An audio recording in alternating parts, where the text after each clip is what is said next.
Mixie jar வச்சுக்கோங்க. இப்போ 4 காஞ்ச மிளகாய் சேர்த்துடலாமா. 1 ஸ்பூன் ஜீரகம் சேர்த்துடலாம். மிளகு 1 ஸ்பூன், மல்லி 1 ஸ்பூன், ஒரு 6 பல்லு பூண்டு. தோல் எடுக்காதீங்க, கழுவிட்டு அப்படியே வச்சுடுங்க, தோல் எடுக்காமல். இப்போ வந்து இது ஒன்றும் பாதியமாக கொரகொரப்பாக அரைக்க போகிறோம். பாருங்கம்மா, இந்த மாதிரி ஒன்றும் பாதியமாக அரைச்சிக்குங்க, ரொம்ப நைஸாக அரைக்கக்கூடாது. இப்போ நம்ம ஒரு பக்கமாக எடுத்து வச்சிடலாம். நான் வந்து புளி கரைச்சல் ஊற வச்சுருக்கேம்மா. இந்த அளவுக்கு ஒரு சின்ன நெல்லிக்காய் சைஸ் அளவுக்கு ஊற வச்சுக்கோங்க. இதே புளி தண்ணியில் நான் வந்து 3 தக்காளி எடுத்துருக்கேன். அதாவது புளி கம்மியாக சேர்க்கணும், தக்காளி வந்து அதிகமாக சேர்க்கணும். இப்போ தக்காளி எடுத்து ஒரு தக்காளியாக இந்த மாதிரி கரைச்சிடுங்க. இந்த மாதிரி 2ஆக கட் பண்ணி கரைங்க, உங்களுக்கு கரைக்கிறதுக்கு ஈஸியாக இருக்கும். பாருங்கள், இந்த மாதிரி எல்லா தக்காளியும் சேர்த்து இந்த மாதிரி நல்லா கரைச்சிடுங்க. கரைச்சிட்டு இந்த தக்காளி திப்பி கூட எடுத்துருங்க.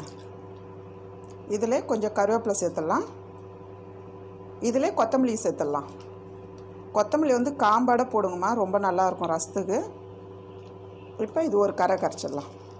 கொத்தமல்லி கருவேப்பிலை சேர்த்து ஒரு கரை கரைச்சிடுங்க. இப்போ கரைச்சிட்டு எடுத்துருங்க. இதிலே வந்து நம்ம அரைச்சி வச்சுக்கிற மசாலாவும் சேர்த்துடலாம். கொஞ்சம் தண்ணி சேர்த்து கழுவி ஊற்றிடுங்க. இப்போ மசாலா சேர்த்து நல்லா மிக்ஸ் பண்ணி விட்டுருங்க. இந்த மாதிரி மிக்ஸ் பண்ணிவிடுங்க. இந்த மாதிரி மிக்ஸ் பண்ணி நம்ம எடுத்து வச்சிடலாமா. கடாய் சூடானதும் 2 ஸ்பூன் எண்ணெய் சேர்த்துக்கலாம். ரசத்துக்கு வந்து ரொம்ப எண்ணெய் தேவையில்லாமா, கொஞ்சம் இருந்தாலே போதும். கடாய் சூடானதும் 1 ஸ்பூன் கடுகு உளுத்தம்பருப்பு சேர்த்துக்கலாம். 3 காஞ்ச மிளகாய் 2ஆக கட் பண்ணி வச்சுருக்கேன், இதையும் சேர்த்துக்கலாம். 2 பச்சை மிளகாய் 2ஆக கட் பண்ணி வச்சுருக்கேன், இதையும் சேர்த்துக்கலாம். கூடவே 1 ஸ்பூன் பெருங்காயம். ரசத்துக்கு வந்து மெயினானது பெருங்காயமா, அதனால் கொஞ்சம் கூடுதலாகவே கூட சேர்த்துக்குங்க. கடுகு, காஞ்ச மிளகாய், பச்சை மிளகாய்லாம் சேர்த்து லைட்டாக ஒரு வதக்குங்க. இது கூடவே கொஞ்சமாக ஒரு சின்ன வெங்காயம் பொடியை நறுக்கிருக்கேன், இதையும் சேர்த்துக்கலாம். உங்களுக்கு வந்து வெங்காயம் லைட்டாக சேர்த்துக்குங்க. சேர்த்து செய்து பார்த்தீங்கன்னா உங்களுக்கே தெரியும், ஒரு டிஃப்ரெண்ட்டாக இருக்கும் நமக்கு டேஸ்ட்டு. பாருங்கள், வெங்காயம், காஞ்ச மிளகா, பச்சை மிளகாலாம் நல்லா வதங்கிடுச்சு. அதாவது ரொம்ப வதங்கணும்னு அவசியம் இல்லை, ஓரளவுக்கு நமக்கு வதங்கினா போதும். இப்போ இந்த டைமில் நான் வந்து 50 கிராம் துவரம்பருப்பு எடுத்து வேக வச்சு வச்சுருக்கேன். எப்படின்னா, நான் வந்து குக்கரில் வச்சு நல்லா நைஸாக பருப்பு மசிய வச்சுருக்கேம்மா.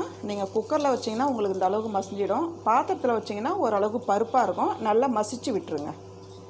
இப்போ நம்ம அந்த பருப்பு தண்ணி சேர்த்துக்கலாம்.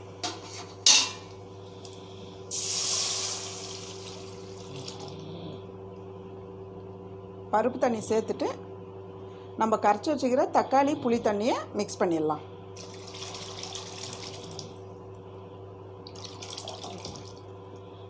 இன்னும் ஒரு 1/2 கப்பு தண்ணி சேர்த்துக்கலாம். 1/2 கப்பு தண்ணி வந்து பாத்திரத்தில் கழுவி ஊற்றிடுங்க. நான் வந்து ஏற்கனவே பருப்பில் லைட்டாக மஞ்சத்தூள் போட்டிருக்கேம்மா, அதனால் நான் வந்து கம்மியாக சேர்க்குறேன். நீங்கள் பருப்பில் மஞ்சத்தூள் போடலைன்னா 1 ஸ்பூன் மஞ்சத்தூள் சேர்த்துக்குங்க. உப்பு தேவையான அளவு. இப்போ மஞ்சத்தூளும் உப்பும் சேர்த்து நல்லா மிக்ஸ் பண்ணி விட்டுருங்கம்மா. நல்லா கிளறி விட்டுருங்க. கிளறி விட்டு மீடியமான தீயில் வச்சு ரொம்ப கொதிக்கக்கூடாது. 2லேருந்து 3 நிமிஷம் வச்சா நமக்கு பொங்கி வரும். அந்த லைட்டாக பொங்கி வர டைமில் நம்ம பார்க்கணும்.